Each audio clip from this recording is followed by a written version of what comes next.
नमस्कार सांग मैंने मोर मिनी ब्लॉग टू को आपण मानक बहुत बहुत स्वागत। मो ऑफिस फेरला बेले बहुत जोर खरा होता टे गछ छाई तले ठिया हो जाइली। सांग मैंने मो बाटर आसला बेले देखिली गोटे गाड़ी एक्सीडेंट हो जाता। दयाकोरी आपण माने ट्रैफिक नियम माने गाड़ी चलांतु, निजे सुरक्षित रुहतु और अन्य मानक विपदरु बचातु। सड़क सुरक्षा जीवन रक्षा यही पदटी आम आरंभ कर आज ब्लॉग। फाइनाली मुझे घरे पहुँची गली। घरे पहुँचा मात्र मो पुओ मत देखिकी मो पाखक दौड़ी पलि आसे। आज जेहेतु तार टीवी देखिए मन था से आसिक टिके रहीगला। पुअर स्कूल रे आज गोटे प्रोजेक्ट ताकू मिली जोटा कि से निजे आर्थ डे रे बनईथिला। वृक्षरोपण प्रोजेक्ट रोपण करंतु आम धरित्री को सबुज सुंदर बनातु। मु वर्तमान खाइबी, मते बहुत जोर भोक। आज हमर हेची भात, साग मुग और रायता। वर्तमान खाई सारी मो पुओ को मु सुआउची। सोईकी उठिला परे संध्या बेलକୁ ता डैडी आसी जाइतिले, ता पई आनिथिले गोटे मक्का सिजा, जोटा कि मोर बहुत फेवरेट। आ खाई सारी आमे चाललु मार्केट, काईना आज सोमवार रे हमर एठी सोमवार मार्केट लागे।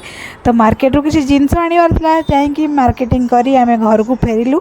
आ बहुत गुडे पनीपरिबा नहीं आसिलु। सबुज पनीपरिबा खांतु, सुस्थ रुहंतु। जदि मो वीडियोटी भल लगी थाए मो चैनल को सब्सक्राइब करिवे, पेज को फॉलो करिवे।